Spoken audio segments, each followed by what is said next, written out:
Hey everybody, how's it going? Thanks for joining me this afternoon. I've got a great stream with a great guest that I think you're really going to enjoy.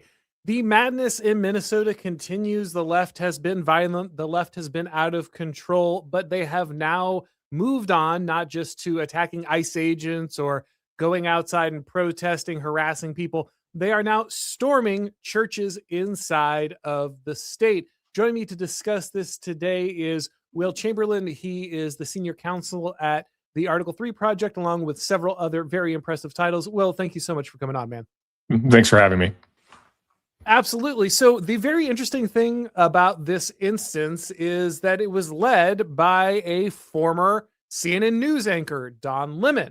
And that's very important because it's very clear that the people who walked into this church thought that they were going to have the cover of just being part of the mainstream media. They had an embedded journalist. What could happen to them? They're leftists, right? They can do whatever they want, whenever they want. They're not going to get in trouble.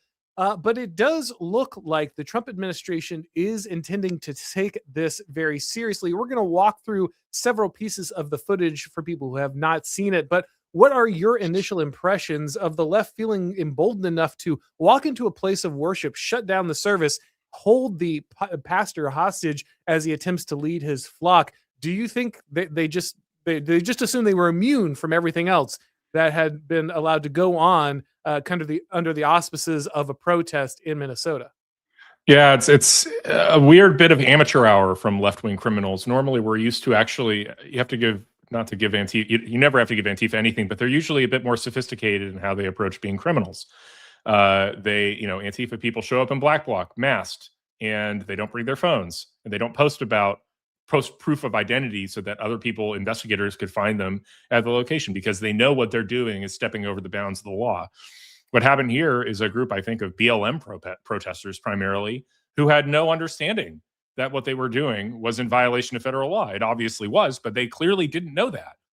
And, the most bizarre thing, or I guess the most predictable thing rather, is that the leader of this is apparently a civil rights lawyer, and yet she's perfectly unaware that federal civil rights law prohibits this conduct in multiple different statutes. So I see this as the closest thing to January 6th that we've seen from the left, and in the sense of January 6th, in my view, had widespread criminal conduct, right? It was a bunch of people who were breaking federal law when they were running into the Capitol. And it's a bunch of people who didn't realize they were breaking federal law. And I think that's a big part of the reason why so many people were prosecuted so easily.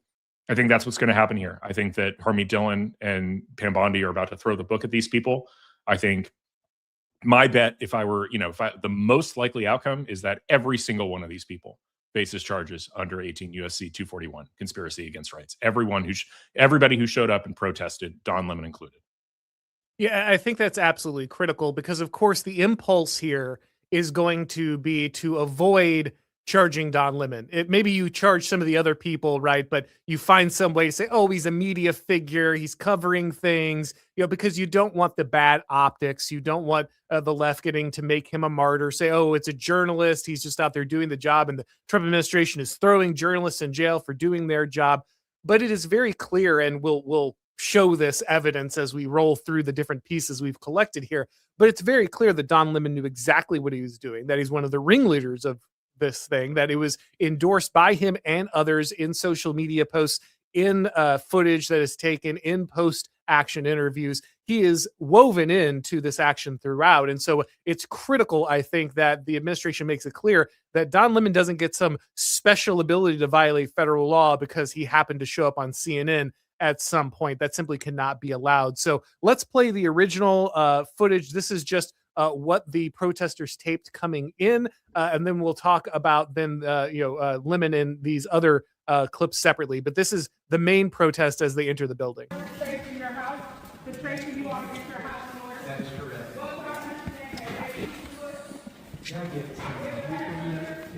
You can see them entering, screaming to interrupt the service, physically block the aisle. Renee Good! Renee Good! Renee Good! And it's not just the chanting here. This man is also going to go up and harass individual parishioners.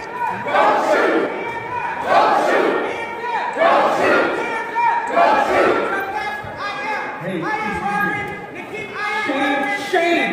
Where are you? Where are you? Where are you? Where are your people?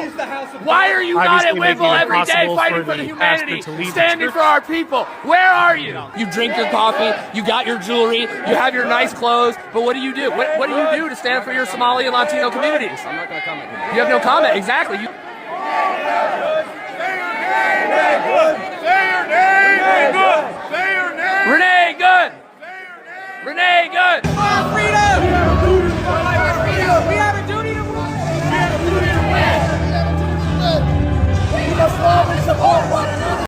Doing absolutely nothing for your Latino and Somali brothers and Once sisters. again, you can see him getting in come the here to face a of all man these people wearing a screaming. suit. He Is wants a to make preacher? sure that Did he's Jesus videoing wear a suit? himself. He Did wants Jesus profit off the the words? political No. pornography Jesus would of die watching with it. himself No, get touch out me. here and Touch me harass again all and these see what evil happens. white Christian people. You as are a repeatedly, fake even though Christian. many Why number are of you them not are white, standing with your that Somali doesn't and matter at Latino all. communities? Why do I not see you out at Whipple every day protesting this attack on humanity?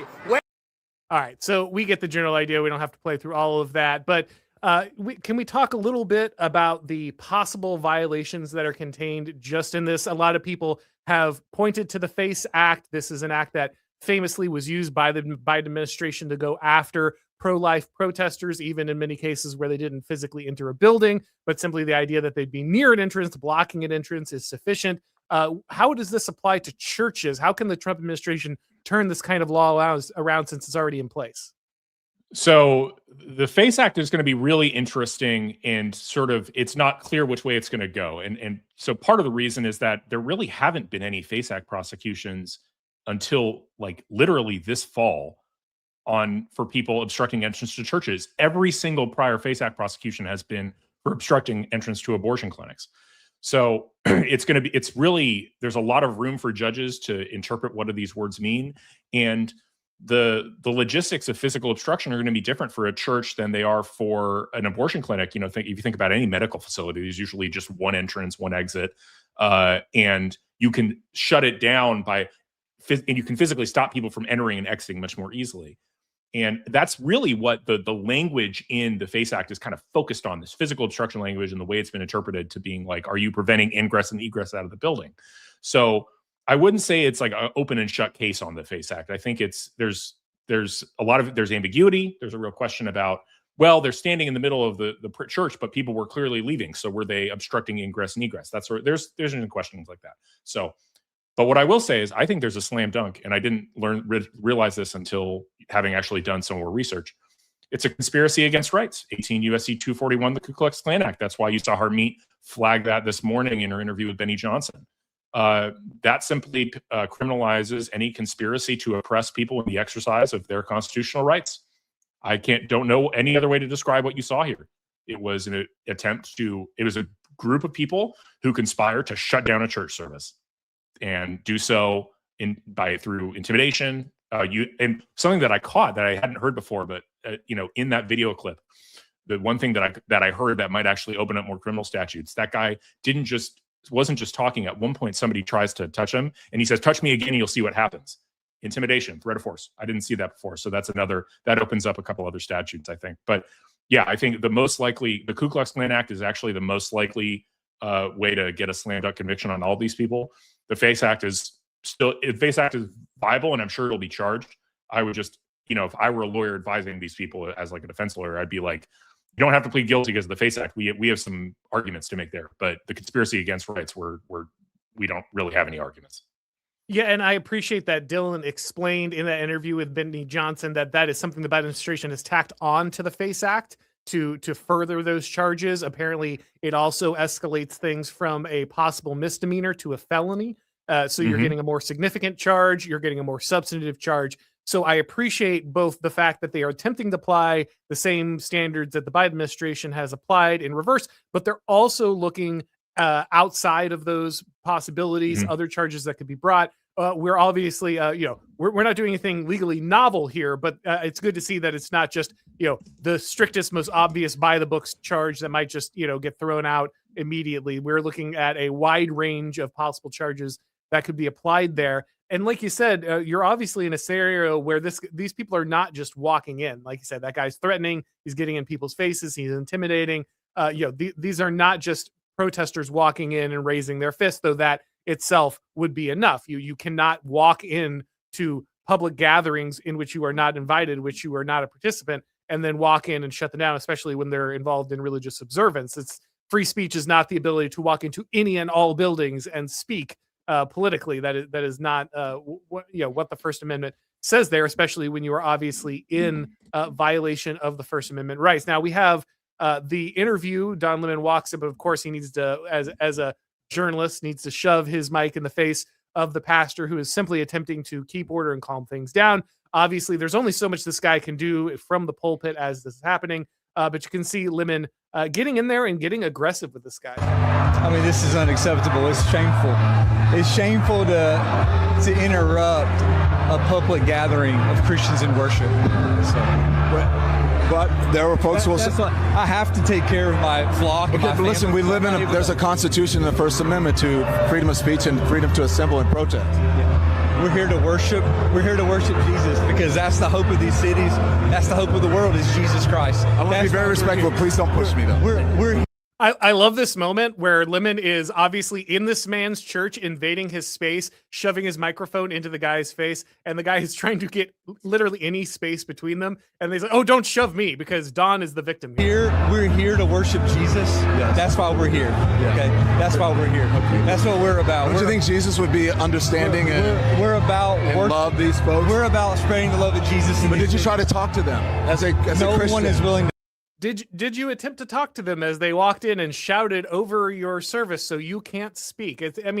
Just the level of entitlement that Don Lemon went in there thinking he was completely untouchable, that he's allowed to harass, that he's allowed to get in people's faces. No one is allowed to push back. No one is allowed to have their First Amendment rights. Don has a monopoly on this and, of course, knows exactly what Jesus would do in this situation. I know we talked about this a little bit, and obviously this is terrible, and we're going to talk more about why it's terrible and why it's a threat in the United States. But I must say, this is also a political opportunity. The level of just the terrible optics of this, the level of prosecution the left have opened themselves up to, this is a slam dunk. This is an easy way to cause a lot of, frankly, fear that the left needs to have for their just lawless activities. Finally, I think the right has a clear case in which it can significantly publicly punish prominent people and really make an example that will hopefully make it clear that there's an extreme cost when it comes to this kind of action against average people when you're attempting to do these type of protests. I think that's right, and I think that that's what's coming. And I really have a lot of confidence in Harmeet and the team to do that. I mean, within 15 minutes of me tagging her on Twitter with a CC about all this stuff, there was posts from her personal account, her official account, and the Civil Rights Division's account. And then soon after that, Bondi and as well. I personally got a phone call from a civil rights lawyer following up on some of the stuff I did last night, late last night. So it's a Sunday night. They're already working. They're sending two people out there to this morning. They've got an FBI team in Minneapolis and local attorneys at the U.S. Attorney's Office on the ground. Things are going to happen here. I mean, they're not going to happen today because it's Martin Luther King Day. It's a federal holiday. And my understanding is it's when you're talking about conduct like this, it wasn't a felony committed in the presence of the officers, so they don't do an incident arrest. Like, you actually have to go get a warrant. To get a warrant, you need a judge. I'm not sure if they need to actually go through the full indictment process to go ahead and arrest somebody, but they might. So this will take a little bit. But I think people need to, the way to think about this is what happened in the January 6th prosecutions. The first one's rolled out in like 36, 48 hours. It might take a little longer because this happened on the weekend in the middle, and there's a holiday. But I would expect 72 to 96 hours is when you'll see the very first indictments. That would be my prediction. And since it's only about 40 people instead of hundreds, I think you'll see 6 months is going to be the time period it needs, because there's a block of, because you have to write all these indictments out, get affidavits, there's lawyers that have to sit there with each of these individual defendants and be like, here is this person's conduct, here's what they did, write it all out, indict it properly. And there's plenty of work that needs to be done on the legal research side. Okay, with each of these individual defendants, what can we charge? Like some of them, that guy who's doing all those intimidating things, for example, I think he's going to open himself up to a whole slew of other statutes that talk about stopping people's religious practice by force or threat of force. I think it's really obvious that when you threaten, you say, don't touch me, see what happens. That's what you're doing. But Lemon might not have done that. So Lemon might not have that statute might not apply to him, but he still might be viable on conspiracy against rights, that sort of thing. So all that takes a certain amount of prosecutorial time and energy, can't be done instantly. And for the same reason that the J6 prosecutions, I mean, we were getting new J6 prosecutions 2-3 years after the fact. They weren't all happening at once. It was just like wave after wave after wave. And that's even with just this enormous flooding of resources into the U.S. Attorney's Office in D.C., helping get more and more people indicted. So give it a second. not talking to you, but I'm talking to the broader Sure. public. Like, give it a second. It'll happen. I'd just be shocked if it didn't. I think DOJ, this is what those people went to the Civil Rights Division to go do, is to prosecute people for invading churches. That's why you went to go work at Army Dillard Civil Rights Division. So I just think it's almost certainly going to happen.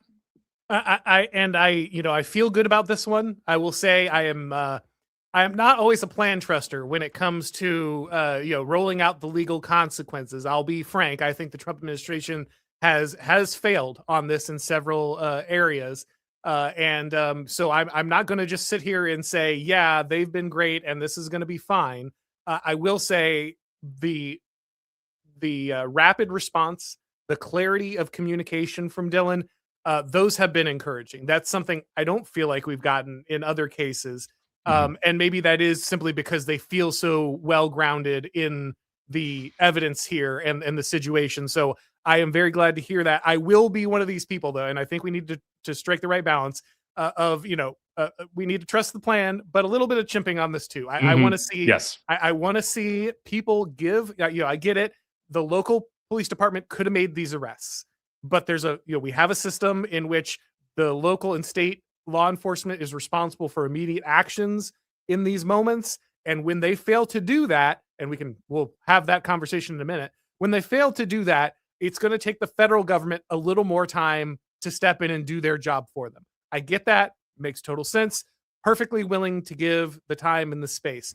But that's also the kind of thing we heard when it came to going after Antifa after Charlie's murder. And we haven't seen anything on that. Now, maybe it just takes more time. But I'm sorry, I'm going to continue to pressure that this needs to be immediate. I want to believe. I think they will this time. I think you're right about that. But I'm not just going to sit back and be like, well, they've probably got it. They'll get it. Like that. I'm sorry, but the track record has just not been sufficient enough to give me full trust on that. I hear that.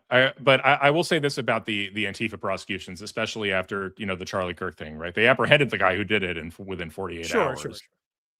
The problem because his parents turned him in. Yeah, his parents turned him in. But I mean, that's also a product of within 48 hours, they had all the tape arranged. They were able to put out a very good public presentation. Here's the guy. This is what he looks like. We know who he is. I think he didn't bring his phone. So as a result of not bringing his phone, they didn't have like an instant identification, but they're like, this is the guy. Find him, please. And it worked. The Antifa prosecutions are going to take some time. They're not as simple because in terms of like prosecuting them as like RICO organized crime stuff. I mean, think about how long mob prosecutions take. Those are not simple. They take a lot of infiltration. They take actually proving the crimes, proving knowledge, proving the way that these organizations function. And when that's not transparent and they're not, and so that's a real challenge, especially when it comes to, going after the people who fund them. That's a whole nother level of prosecutorial effort. This is the difference between, a 18-yard, like completing a full 18-hole golf course and like a putt, a gimme putt. Like that's these indictments are gimme putts. They're coming. This will not take long. And like I said, I think that's pretty obvious just because Don Lemon is arrogant and retarded enough to do stuff like this. Into Minneapolis a little bit ago and did some reconnaissance on the ground, speaking to an organization there that's gearing up for resistance and protest. I've been He's doing reconnaissance, Will. Reconnaissance. He's behind the line. To this organization that's going to do this resistance and so you've been talking to them and coming to an agreement about what you're going to do, which is literally the conspiracy against rights. I think it was Beyond Reasonable Doubt who quote tweeted one of the things I said, which was, it's just with this image a criminal defense lawyer, or quote one of the makings. She's saying, "Your Honor, given that most of the evidence in this case was tweeted out by my client, wouldn't you give them credit for cooperating?" like, like maybe Don Lemon just gets a cooperation credit based on this video alone. Like he's really making the job of the prosecutors easy. It's beautiful because he actually transitions from saying they to we in the middle of this clip. So let me just pleasantly surprised to see the community coming together. Diverse community. If you see this, when we first pulled up, we're like, wait a minute, which operation are we at?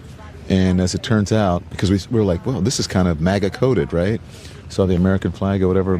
I love that he sees the American flag. He's like, enemy.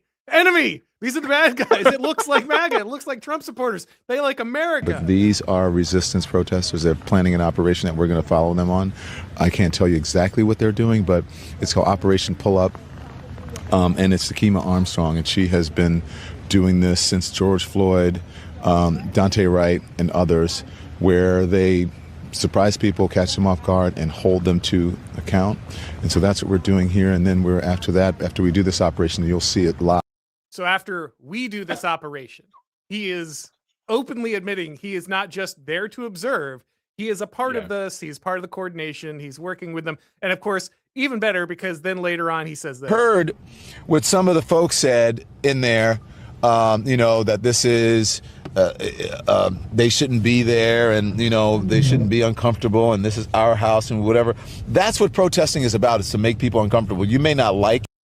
So we're there to scare them. That's the point. This is a terrorist operation. We're coordinating together to terrorize these people and shut down. We're working with them. Like, it's just all there. He lays it out, and then you shared this, which was just the chef's kiss at the back end of this.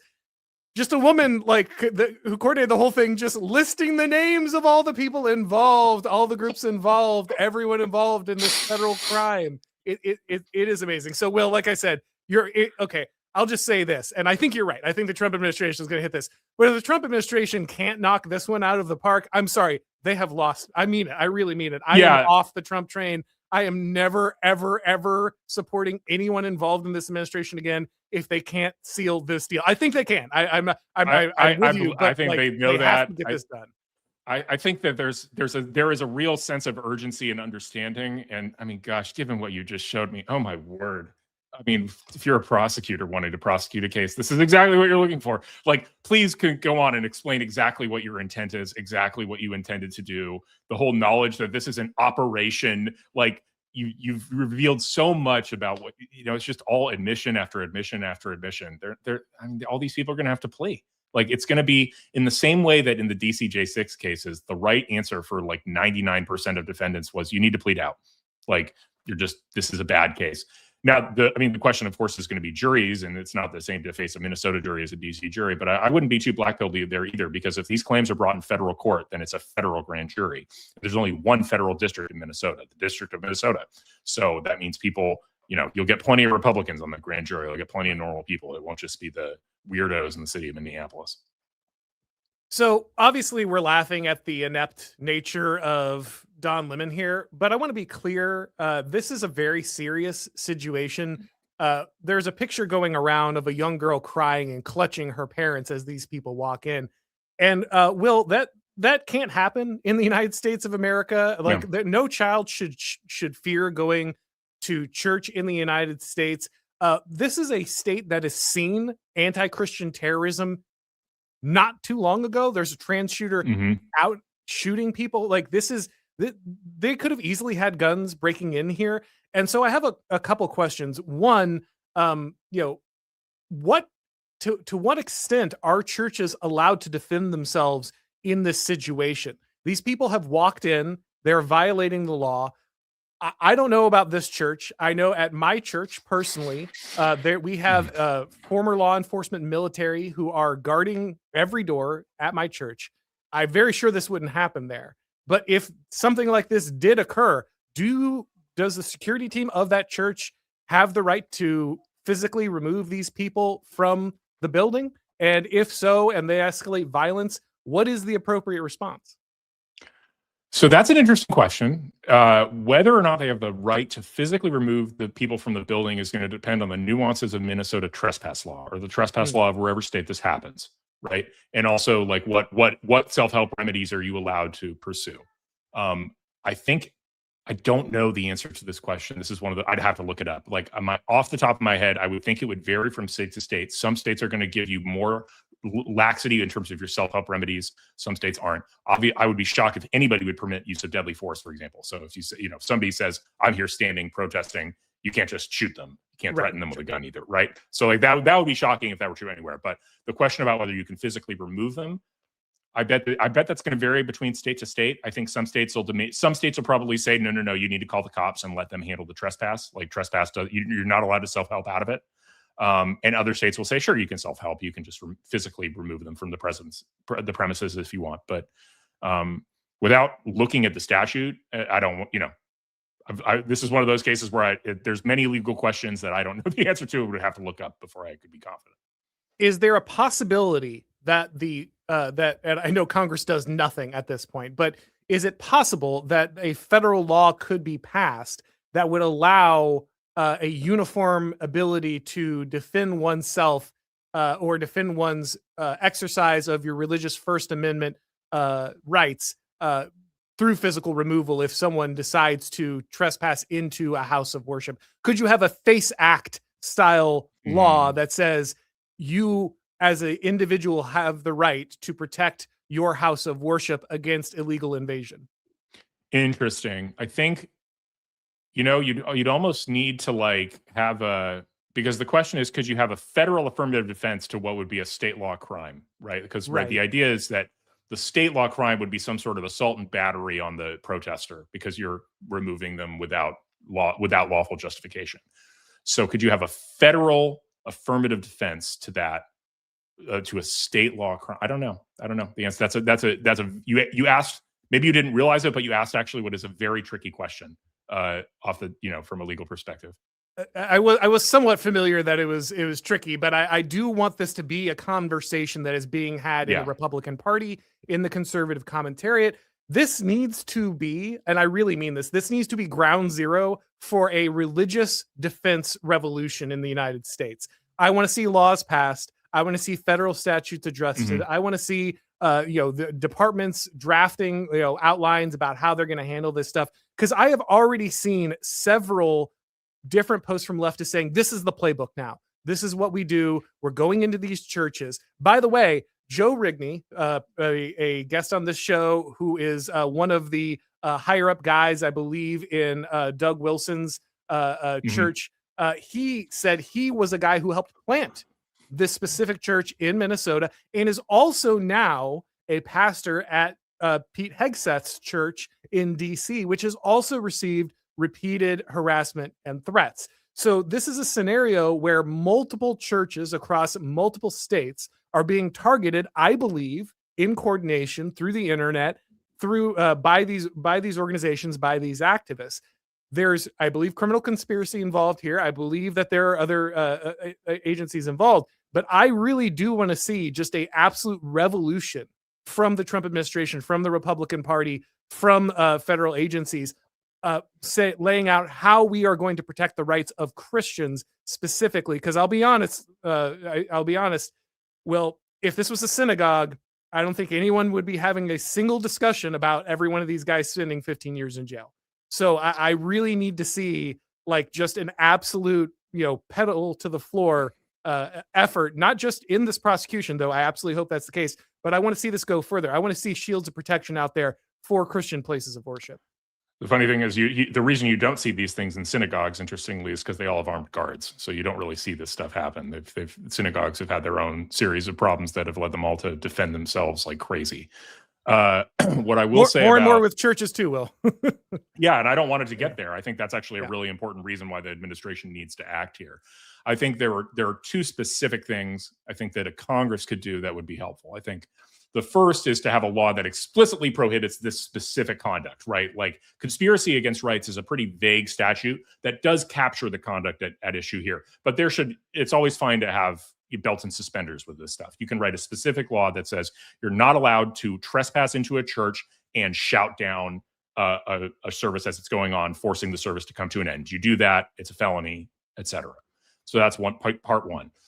Part two is I've been hearing a lot about the use of whistles and vuvuzelas, stuff to be really loud and hurt people's ears in these protests, and basically say that, like, you know, we're going to, in the context of all the civil rights laws, audible damage via overly loud use of artificial devices like bullhorns and vuvuzelas and whistles is treated as force or threat of force. It is not just speech because of the damage it can do to people's hearing. So I think that would be a useful amendment to a lot of these laws, because I see it's not just in this church context, it's also in all the protests. You see this endless use of these extremely loud whistles and bullhorns whenever ICE is running around. That should be unlawful. That's not speech. That's an attempt to really hurt people and deter them from doing their job by making them feel physical pain. So that should be unlawful. So I think that there's plenty of room for Congress to do some belt and suspenders work here to prohibit the specific conduct at issue. What should be allowed here? What should be allowed is like any other protest. You stand on the sidewalk and you hold a sign. That's fine. If these people wanted to stand on a sidewalk and hold a sign saying that even if it's as obnoxious and appalling as like the Westboro Baptist Church was, some horrible sign about the ICE officers, fine. You're allowed to do that. It's free country. You're not allowed to walk into the church and stop the service. So I will say, I agree with you that all needs to happen. I'm pushing for it right here live on the show. So obviously, I agree 100% with the steps that need to be taken there. I will say, though, I am concerned about the extent to which law can solve this problem. And I don't want to say, I'm not getting accelerationist or anything here. I'm just stating a basic fact of how politics and societies work. If you're to the point where free speech is literally being weaponized in the sense of we are turning our voices into weapons to hurt you because we think that's the one way we won't get hit by some kind of federal law or something. When you're manipulating the words down to that level, when the tactics are getting that radical, that abstract, when you're bending and breaking the law in such radical ways across the board, I am concerned that there simply is not a legislative solution, especially when many blue states are simply going to ignore the vast majority of this stuff, enforcement, anything else. I don't know that the Trump administration really has the manpower or the will to go after every single left-wing jurisdiction and make sure that they enforce any of these things. Were they to get them through Congress, which I am, again, unfortunately, rather concerned. The GOP, Congress is just completely useless in this area. And so, I'm brought to this moment where I want the Trump administration to do everything under the color of law it can.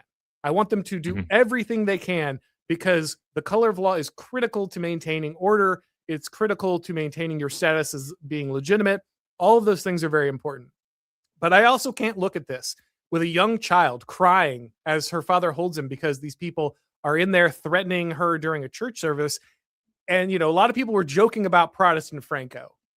But, when the Bolsheviks are literally breaking into your church to threaten you, how many steps are we away is the question. I don't think the left is up for a full-scale, organized, left Spanish Revolution style, Civil War style fight.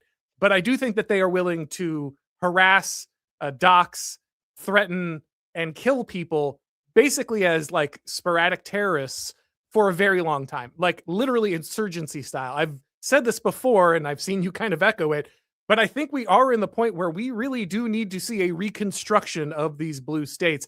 We need consent decrees. That law enforcement is no longer something these people are able to handle. They cannot be trusted with the ability to self-govern. It has to be stripped from them. It has to be turned over to some kind of lawful authority that will actually protect people in these states. So you have any thoughts on that? I think what we need to, I joke about Reconstruction, and in some sense, I do think what you need is akin to Reconstruction in the form of just enormous use of federal authority under the color of law, right? Like, I don't think I think we're actually seeing what's the beginning of a new era of federal law enforcement. It's starting with the One Big Beautiful Bill, because think about what the One Big Beautiful Bill did. It just provided infinite money to Border Patrol and ICE. Like, it created an army out of nothing. Out of nothing. So you have a $5 billion budget. How does $75 billion sound? Right? Like, hire 10,000 people.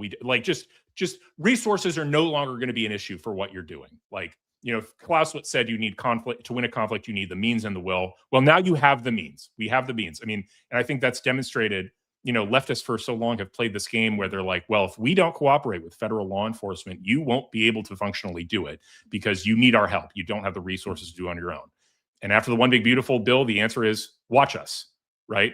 Oh, you have 600 officers that aren't helping? We'll send 3,000 more. We don't care. Like, we're going to enforce the law in Minneapolis. I think, and honestly, like, to the extent that there's anybody in your audience that's black-pilled, I think you need to step back and it's easy to forget about the good things. Like, that's a good thing that we now just send 3,000 federal officers to Minneapolis. Right. That is a radical change. There's a new era. That's not something that happened in the first Trump administration.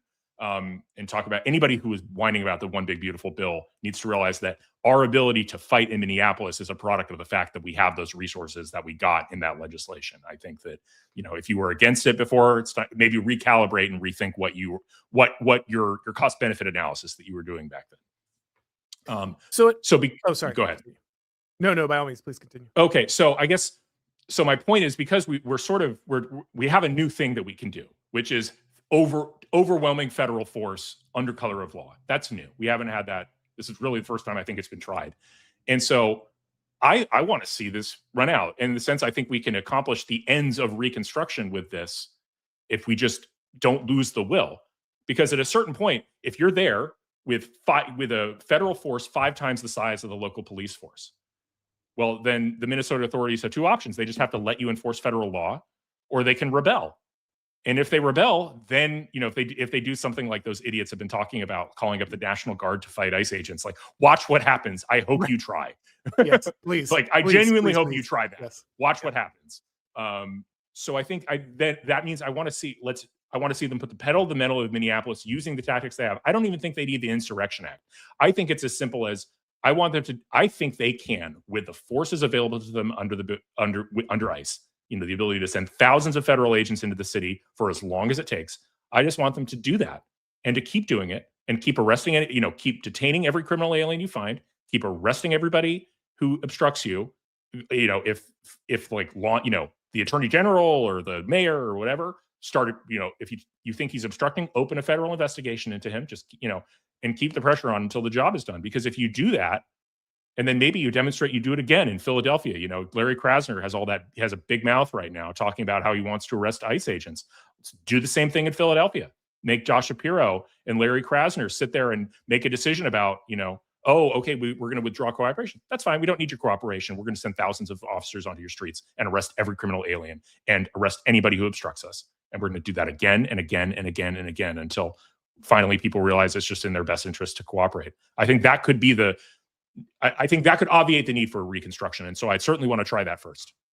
You definitely need to break the back of these people. And I agree with you again that doing as much under the color of law is the goal. Maintaining legitimacy during this operation is the goal. And I agree that the Republicans have been so weak and so feckless and so cowardly up to this point that there is just actually a mile of rope that they simply have not deployed in this that they can use. There are so many different levers that they can actually apply to these, cut the funding to sanctuary cities, deploy these people massively. Like there's so much that can be done under the law that simply having the will to do that is critical, but it really is the will. And unfortunately, I feel like the will has lacked previously, but I am encouraged to see that despite the pushback the Trump administration has received, they have stayed stalwart in the face of this. They have not backed away. Yeah, I think there's a few big, really important tells about this that show the resolve of the administration. Think about the shooting of Renee Good. There was this overwhelming pressure to prosecute the ICE agent. And you know what DOJ is doing? They're going to prosecute her wife. That's Absolutely. what's coming. She doesn't have a wife, but I hear what you're saying. Oh, right. Her partner, right? Yes. Her partner's getting prosecuted. And potentially their ICE Watch little group is getting prosecuted. And they're totally, I think there's a real understanding, from the top down in both the White House and the Department of Justice. It's like, no. We have to win here. If we lose here, we're going to lose everything. We're going to lose all credibility. No one's going to take us seriously. So not only are we not going to prosecute the ICE agent who did nothing wrong, who acted in self-defense, but we are going to prosecute the wife of the widow sorry, the the girlfriend. It's of all the right. partner. It's all air quotes. It's so here. We hard. get it, It's so hard. These people with their weird domestic arrangements. It is so hard. We're going to prosecute the wife, and we're going to teach the country that, in fact, the only criminal activity here was committed by the protesters. Absolutely. Now, one more thing before we go to the questions of the audience. Right before this, and I have to say, I like Bishop Barron. I've liked a lot of the work that he's put out. I think he seems like a nice guy. But right before this, we saw him talking about how the Trump administration needs to back away. They need to calm down. They need to stop arresting people. They need to pull ICE agents out, only get the worst people, everything else, all this stuff. And of course, it's, as bad as Catholic Charities has been, I mean, I would really like to know, again, I like Bishop Barron, but how aware was he about the amount of Catholic charity money flowing through here? Does he have any hand on this? Does his bishopric include any oversight of this money? Is there a reason he's out there saying ICE needs to dial things back while my charities, pour more Somalis into this area? But it's not, to be fair, it's not just him. Obviously, we know this church is Lutheran Charities. Right, Lutheran Charities. Many evangelicals have been just as bad on this. So I want to be clear across the board. Jewish organizations all across the board. There have been. It's a Judeo-Christian failure. Like, I think it's a universal. In this one instance, I will use Judeo-Christian. Yes, it is an entire. it is a collective failure. And so, how important is this to snap these church organizations, these religious organizations, out of their slumber? Because these people have been getting rich off of this leftist grift. They have been defending their actions, saying, "Oh no, it's our brother. We're feeding the poor. We're taking care of these communities." You even see guys like Bishop Barron getting out there saying, "You need to dial back ICE. Deportation is one of the most conservative, theoretically right-wing guys in the Catholic leadership in the United States, coming out against deportation actions." I mean, the leadership of the church is going to lose the laity entirety if it cannot, at the very least, verbally affirm the ability of the administration to defend parishioners while worshiping. It is literally the most basic job of the shepherd to protect the flock. It is, like, in the biblical metaphor, as thoroughly as one can imagine. Yeah, I'm certainly, I'm not a religious person, so I never get into the intra-religious fights. But I'll just say this as an external observer. I mean, isn't there some obligation that people follow the law, right? In religion, that religious authorities tell their adherents that they must follow the laws of the state. Like, why aren't you telling your illegal alien adherents to return to their country of origin, and if they wish to come here, apply legally to get right with the laws of the magistrate? I don't get it. And I think I don't want to hear, until I hear that from religious authorities, I don't want to hear anything about the heavy-handedness of federal law enforcement. I don't. It's about protecting the American people, and the idea that we would somehow give up on our number one campaign promise. Like, it's Donald Trump put secure the border number one and the largest mass deportation operation in American history at number two, and it was on his platform. And he won the election on that platform. He's going to do it. Guys, that's coming. And no amount of, leftist agitprop street theater nonsense is going to stop us. I mean, if anything, I'm really great in some perverse sense. I'm grateful that this happened, because it completely ends the moral debate, right? Like, I'm sorry, you're protesting churches now? Yeah, we know, it's pretty clear who the good guys are and who the bad guys are here. No, I agree. And I also hope this refocuses the administration. There's been a lot of focus on foreign policy. I get it. The world doesn't stop the minute we have to solve things at home, but Trump was elected to be a domestic president. The problems are here. I'm sure Iran's full of bad people, but when people are storming into my church, get around to bombing the mullahs sometime later. Okay. Right now, I would like you to drive the progressives literally threatening children in churches out of there. That's what I actually care about. That's what you were elected to do. Please keep your focus right there. All right, guys, we're going to take a look at your questions here real quick. But before we do, Will, where can people find your work? You can find me at Will Chamberlin on X, and you can follow what the Article 3 Project is doing at a3paction.com. All right, let's go to our question. Sherry Cook Nixon says, the woke farmer 2's TikTok comments fully support his church incident and want more. Woke is energized and fired up. The right is MIA. Well, I'm hoping that this is going to reinvigorate what has been a somewhat lagging right wing at the moment. I hope that this puts the stakes very directly back into focus. It is a shame that after the murder of Charlie Kirk, the assassination of Charlie Kirk, that the right could not stay focused enough to fight the left. But I hope this really brings everybody back to I don't give a flying whatever about who's on whoever's podcast. I care if leftists are storming into churches. Okay, so maybe we can all stay focused on that, and hopefully that will be something that will drive both the Trump administration and its supporters into action. Yeah, agreed. He also says first shutting down the streets, then accosting random pedestrians, forcing people to say F ICE, now occupying churches. Target 2020 is back. He also says jury nullification for me, felony charges for thee. How worried are you? I know we already talked about the juries there, but I guess, as you said, if they do get a federal grand jury, it's going to pull from the whole state. It's not just going to be from the radical leftist municipalities. But maybe that's the better question here. This is a growing problem for the right. Urban juries are going to become more and more sympathetic to the left. And since the majority of our population centers are obviously going to be urban and going to have that demographic understanding, isn't it just the case that if things continue as they are, juries in major areas are going to continually be more left-wing sympathetic? Yeah, no, it's certainly true. Especially, and as our government gets more and more polarized, I was actually testifying in front of the Senate a couple weeks ago about impeaching judges, and of course, Peter Welch asked me this random question about January 6th, like out of nowhere. Asked me at first, do I think it was a good idea to bring the protesters out there? And I'm like, I don't know. That's not really my bailiwick. Like, it probably, in my intuition, is that it was probably a bad idea to get that protest going. But like, you're making an ex post judgment of an ex ante fact. But then he asked me, like, would you support pardons of everybody who was convicted? I'm like, of course, I'd support pardons. You know why? Because none of them got fair trials because they were in DC. Every single person who's tried in DC did not get the benefit of a fair trial by a jury of their peers. Not one. Because there are DC votes 95% Democratic, and it's a source of primary polarization. And I think, if we ever get to the world where we have to do this reconstruction, we're going to have to rethink the trial by jury, because for the same reason Singapore had to rethink it. That Singapore looked at it and said, if you have this massive multi-ethnic, extremely polarized society, then juries don't offer objective justice because everybody votes with their block. And it no longer becomes about what these people did wrong.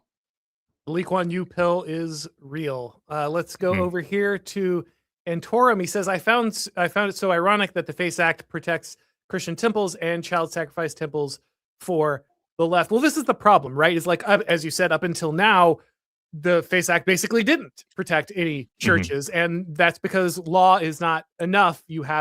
Law is only matters if it's animated by will, and if the prosecution, if the different people involved, the machinery is only going to use it one way, then that's a huge problem. I've had this laid out to me several times by people saying we have to protect the Civil Rights Act because it's going to be used to protect Christians and white people, and every time I have laughed very heartily at them because that is absolutely not how it's been used since its inception in almost any instance. Very, very few.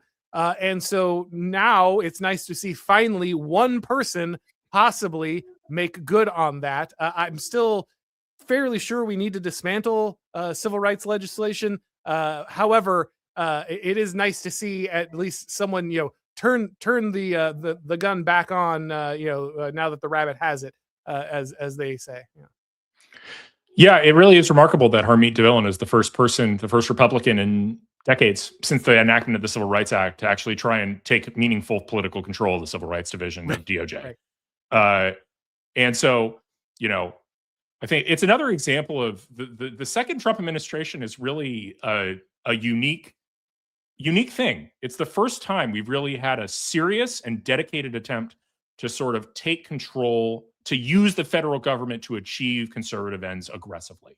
Yeah. And I think, before people should let them cook, right? Give them a chance. Like give the administration that's doing the thing that's never been done before, and is clearly trying to do the thing that's never been done before. Like they've made public statements and they've made personnel changes to this effect. So with a real change in political will at the top and, a mass clean out of the Civil Rights Division. I mean, I think she's fired something like 80% of the The problem is that there's like three lawyers and a copier, I think, in that department right now. That's the only real challenge they're facing. Well, more, where, I mean, I would do it, but I'm me, right? I have a lot of other things going on. I like North Carolina, but come on, guys, like if you're mad about this, if there's any lawyers in the audience, I know civil rights is hiring, right? Yeah. And imagine, like, really, this is a good example of what is your work going to be if you go work for the Civil Rights Division at Army Dillon. You're going to get to go prosecute leftist protesters and put them in jail. Like, do you want to be involved in making Don Lemon sit in federal penitentiary? I would. Go work for the Civil Rights Division. Shout out Harmeet. It's like that ICE officer, the guys are trying to make fun of him. He's like, I make $200,000 a year locking illegals in jail. I'm living the dream. It's like, all right, that's one of our boys right there. That's what I want to see. Yeah. That's what we needed. What if, and I mean, we really haven't played this out. Like, what if JD wins and we keep this going for another 10 years? What does this look like? Right? What does it look like when you have 10 years of new ICE hiring and everybody there joined up because they wanted to deport illegal immigrants? Like, I think there are, it's been a frustrating period. And I think it's frustrating also because you're just turning the cruise ship around, but they're actually turning it. Like, they're not pretending to turn it. They're actually really are good faith trying to turn the ship around. And so let's see if they can do it. Yeah, there's a term, revolution in the form, and that's exactly what we need here. The left is very good at this. They leave the form that everyone's familiar with, but they completely revolutionize its actual meaning, its actual application. And I believe the Trump administration is attempting the same thing in reverse.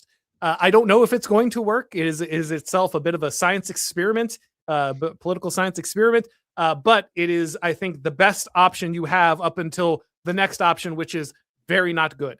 So up to that point, I certainly am rooting for them to pull this off. And while I am always going to push, I'm always going to encourage people to go further, take more power, take more action. I want to be clear, just completely like blackpilling and the Trump administration is dead to me. Like I said, if they do nothing here, okay, I'm with you guys. I'm out. I'm checking out. They've lost me if that's the case. But they're talking like they're going to do stuff. They've got the cases lined up. They've got the law lined up. They've got the evidence. I'm going to give them the time to get this done because again, if they can't do this, then they can't do anything. But I actually would agree with that. If they can't do this, I don't know what they can do. Like this isn't a hard one, and I don't want to put pressure on Harmeet because I just like she's a friend. I know her. She's really good. She was unbelievably good in private practice. People need to forget that. She was on the side of the Angels fighting against all these abuses, suing governments that were oppressing Trump supporters. Like she's really, really, really good and is totally on side. So, give her a chance. Red Mountain News says we cannot have a repeat of Bill Ayers at all where these people just go into institutions that are not prisons. I agree 100%. The left always rewards its radicals. Its terrorists get professorships and they get, the sinecures and they just collect a couple $100,000 while doing their professional activism after becoming terrorists. That cannot be the case here. That's why I'm saying guys like Don Lemon must do significant time. It has to happen. You cannot just let this guy like go back to making, $100,000, a couple $100,000 off a podcast somewhere. Like that cannot be the result of what happens here. And I don't think that's what's going to happen here. So interesting side note. We didn't really cover this, but I literally just did a different podcast with a civil rights attorney, a guy who sues the government and sues private actors. And he pointed out that the civil rights laws and the ability for the plaintiffs, like the parishioners, to sue people like Don Lemon is even more expansive than the criminal prosecutions. Yes. Because you're liable not just if you were in the conspiracy, but if you knew about the conspiracy and did nothing, you're civilly liable. So like even in the horrible world where we don't get a criminal prosecution of Don Lemon, there's enormous civil liability there because of all the things he was also saying. Like even if somehow he's like, he wins this, like I was a journalist argument. Well, you still knew about it and did nothing. And it was a massive civil rights violation. Like, so I hope that any of the money going to these people, I think there is going to go right back into the pockets of the parishioners if they get a good lawsuit. Yeah, I want to see a Alex Jones 1 billion trillion whatever judgment style thing happening here, right? Like I want Don Lemon to be sending payments to Christians in Minnesota for the rest of his life.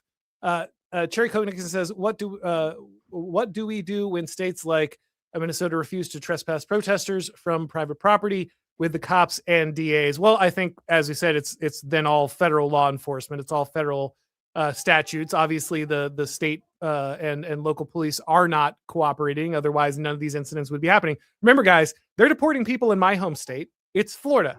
You're not seeing anything about it. You know why? Because we're helping.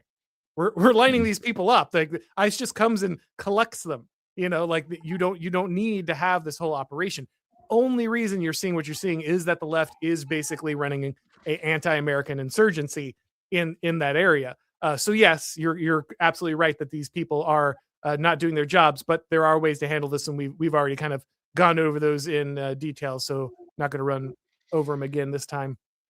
Spartan says, if nothing moved Trump after Charlie Kirk and 2 National Guardsmen died, I'm not expecting much of the people, much for the people of this church. Well, again, as Will laid out, those charges are more complicated. I am also frustrated. I also want to see more happen. I'm with you.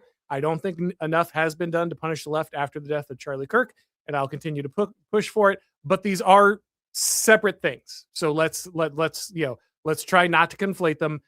This is a scenario where this is a much easier open and close. You can go directly at these people. They're unmasked. They're obvious. You're not chasing down paper trails. They're on camera doing exactly what they did. I think we're looking at a different animal here. I understand your concern. I understand your reservations. I share them.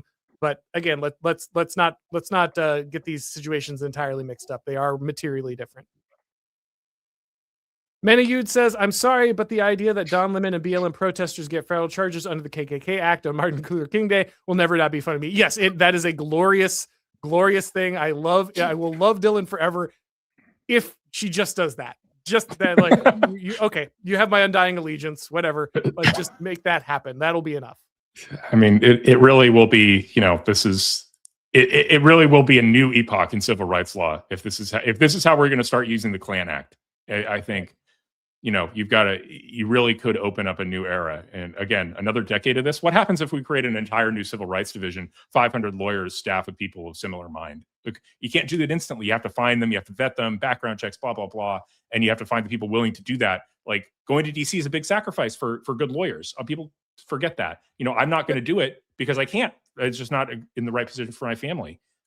So you have to find the right people, and that doesn't happen overnight. The left benefits from this incumbency effect where they've had years of hiring atrocious lawyers in civil rights, and we're finally putting a stop to that and trying to do the other thing. In some ways, this is why collapsing institutions rather than trying to restaff them is the superior option. But I understand that is its own number of hurdles. But you're right that if your goal is to revolutionize these things inside the form, it's going to take time. You're going to have to restaff. You're going to have to change the culture. You're going to have to change the direction.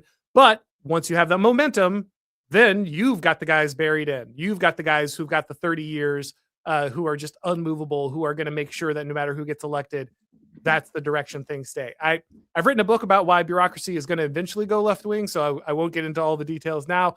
But at least in these moments, you have opportunities and you should take them. Babalu says, in the midst of always chimp, I found there was within me an invisible trust the plan. Again, I think that it's key to continue to encourage the administration to take action, to be strong.